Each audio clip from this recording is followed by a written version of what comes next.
Good morning दोस्तों। आपके अपने चैनल उत्तर प्रदेश ज्ञान में आपका स्वागत है। आज हम लोग यूपीएसआई प्रीवियस ईयर 2017 दिसंबर में पूछे गए रचनाएं और अलंकार के बारे में चर्चा करेंगे। आपको बताना चाहूँगा जैसा कि ये जो क्वेश्चंस हैं ये आपको 12 दिसंबर थर्ड शिफ्ट और 13 दिसंबर फर्स्ट टिप्स की जितनी रचनाएं और अलंकार हैं उससे संबंध में है। वो जितने भी रचनाएं और अलंकार हैं उसकी टोटल जो भी आपको जितने लगभग समथिंग एक शिफ्ट में 5 से 6 रचनाएं और 3 से 4 आपके अलंकार पूछे गए थे, उसी संबंध में आपका यह वीडियो है। पहला क्वेश्चन है, मिलजुल मन किसकी रचना है?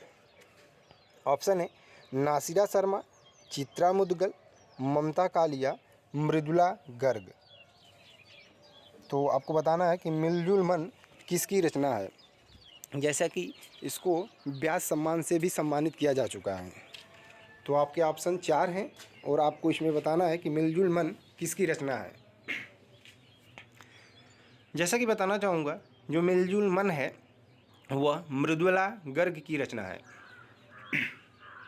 मिलजुल मन मृदुला गर्ग की रचना है। ऑप्शन नंबर सी इसका सही होगा। अगला क्वेश्चन है, जिंदगी नामा के लेखक कौन है? कृष्णा सोबती, केदारनाथ सिंह, कैफी आजमी या कालिदास। 4 ऑप्शंस हैं, इसमें से जो आपका ऑप्शन सही होगा वह है कृष्णा सोबती। इनको 2017 में ज्ञानपीठ पुरस्कार से भी सम्मानित किया जा चुका है और फिलहाल अभी इनकी डेथ हो चुकी है, मृत्यु हो चुकी है। तो इसलिए यह क्वेश्चन महत्वपूर्ण है कि आपको यूपीएसआई 2021 में पूछे जाने वाले प्रश्नों में देखा जा सकता है। अगला क्वेश्चन है, रेहन पर रघदू किस लेखक का उपन्यास है? पहला ऑप्शन है काशीनाथ सिंह, गोविंद मिश्रा, मैत्री पुष्पा, दूधनाथ सिंह। तो आपको बताना है कि रेहन पर रघदू किसकी रचना है। आपको 4 ऑप्शंस हैं, इस 4 ऑप्शंस में आपको बताना है कि रेहन पर रघदू किसकी रचना है। जैसा कि इसका बताना चाहूँगा, इसका ऑप्शन होगा काशीनाथ सिंह। ऑप्शन ए आपका सही होगा। अगला है, भारत रत्न विभूषित कवि कौन से हैं? 4 ऑप्शन दिया है। पहला है सुभद्रा कुमारी चौहान, दूसरा गुलजार, सी ऑप्शन प्रदीप, डी है इनमें से कोई नहीं। तो आपको बताना है कि इनमें से जिस कवि को भारत रत्न से विभूषित किया गया उसका क्या नाम है। तो आपको बताना चाहूँगा, न तो सुभद्रा कुमारी चौहान, न गुलजार और न ही प्रदीप को इसमें से भारत रत्न सम्मानित किया गया है। तो इसका ऑप्शन होगा ऑप्शन नंबर डी, इनमें से कोई नहीं। अगला है, रेशमिताई एकांकी संग्रह के रचयिता कौन है? ऑप्शन है राम कुमार वर्मा, रमाशंकर शर्मा, रसाल जिन्हें कहा जाता है, जिनका उपनाम है रसाल, अमृता प्रीतम, वेद प्रताप वैदिक। तो इसका ऑप्शन होगा option number A Ram Kumar Verma. Reshmi Tai के लेखक राम कुमार वर्मा हैं और इन्हें एकांकी का जनक भी कहा जाता है। राम कुमार वर्मा को एकांकी का जनक भी कहा जाता है। तो ये याद रखें कि अगर क्वेश्चन इस तरह से आता है कि अगर एकांकी का जनक किसे कहा जाता है, किस लेखक को एकांकी का जनक कहा जाता है, तो उसमें राम कुमार वर्मा होंगे। अगला है, पंडित बनारसी दास द्वारा लिखित हिंदी की पहली आत्मकथा का क्या नाम है? अर्धकथा, मेरा जीवन प्रवाह, चांद सूरज के बीरन, मेरी आत्म कहानी। इसमें आपको बताना चाहूँगा, इसका जो होगा पहला ऑप्शन ए अर्धकथा। अर्धकथा आपका इसमें सही होगा। अगला है, सन 2014 के साहित्य अकादमी पुरस्कार विजेता उपन्यासकार रमेश चंद्र शाह के उपन्यास का नाम क्या है? तो जैसा कि यह आपको जेल वार्डन में भी पूछा गया था, उसमें यह पूछा गया था कि विनायक क्या है, उपन्यास है, रचना है, नाटक है। तो इसमें आपको पूछा गया कि उपन्यासकार का नाम दिया गया और साहित्य अकादमी पुरस्कार से इन्हें 2014 में सम्मानित किया गया। तो इसका ऑप्शन होगा ऑप्शन नंबर सी विनायक। इसको आपको बताना चाहूँगा, जो पहला ऑप्शन है मिलजुल मन, इसका मृदुला गर्ग, रेहन पर रख दूं आपका काशीनाथ सिंह है। अगला ऑप्शन है आधुनिक भारतीय आर्य भाषा का कार्य कब से कब तक है। ऑप्शन नंबर 1500 ईस्वी पूर्व से 800 ईस्वी पूर्व तक। बी ऑप्शन है 1 से 500 ईस्वी तक। सी है 500 ईस्वी से 1000 ईस्वी तक। यानी डी है 1000 ईस्वी से अब तक। तो इसका ऑप्शन होगा ऑप्शन नंबर डी, 1000 ईस्वी से अब तक का जो है वह आधुनिक आर्य भाषा है। अब इसमें है अलंकार। पहला है बिनु पग चले सुने बिनु काना, इस पंक्ति में अलंकार पहचानिए। ऑप्शन विभावना, भ्रांतिमान, व्यक्तिरेक, संदेह। तो इसमें ऑप्शन होगा आपका ए नंबर विभावना अलंकार। विभावना जो अलंकार है इसमें इसकी पहचान है कि यानी बिना कारण के भी जो कार्य है वह होता है। यानी बिना कारण के भी कार्य का जहाँ होना पाया जाए उसमें हम डायरेक्ट लगाएंगे विभावना अलंकार। इसमें है बिन पग चले सुने बिनु काना, यानी उसके पग भी नहीं है तब भी वह चल रहा है। सुने बिनु काना, अगर उसके कान भी नहीं है फिर भी वह सुन रहा है, तो यानी इसमें होगा विभावना अलंकार। अगर ऐसी कोई भी हो जिसमें कारण ना हो फिर भी कार्य हो, उसमें आप डायरेक्टली लगाएंगे विभावना अलंकार। आपका सेकंड है हरिपद कोमल कमल से, इस उक्ति में कौन सा अलंकार है।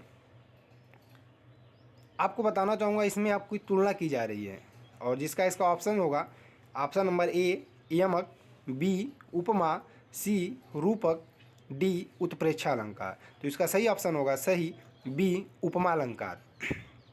उपमा अलंकार आपका सही होगा। अगला है नहीं पराग नहीं मधुर मधु, नहीं विकास इहि काल, अली कली ही सौ मधु, आगे कौन हवाल, इस उक्ति में अलंकार पहचानिए। पहला है अतिशयोक्ति, वक्रोक्ति, विरोधाभास एंड अन्योक्ति। तो इसमें जो ऑप्शन होगा आपका ऑप्शन नंबर सी अन्योक्ति अलंकार।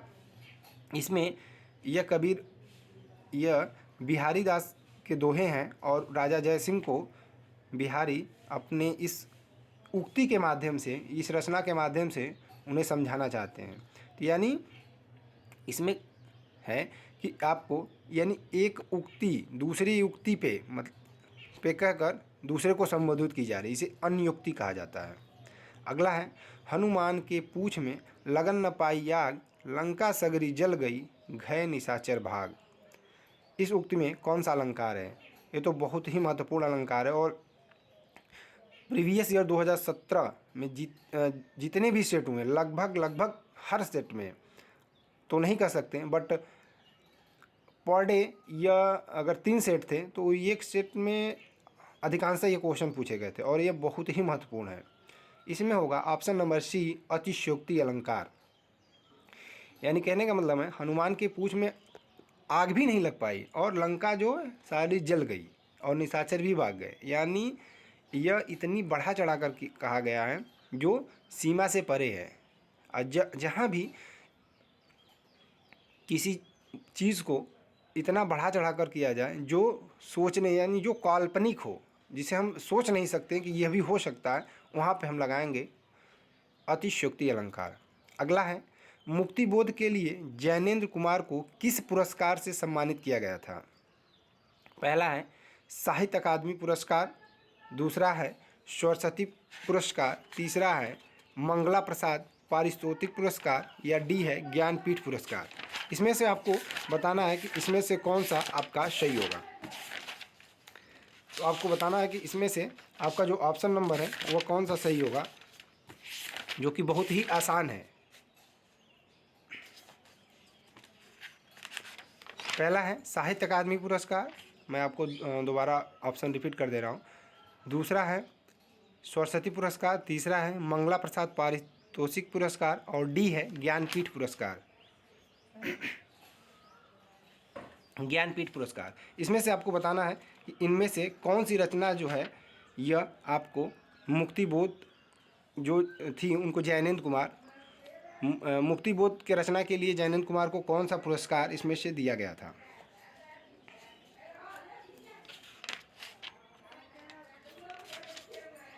आपको मैं बताना चाहूँगा इसमें से है मंगला प्रसाद पारितोषिक पुरस्कार। ऑप्शन नंबर सी इसका जो होगा वो आपका सही होगा। इस पुरस्कार के लिए इन्हें सम्मानित किया गया था। जैसे इनकी और भी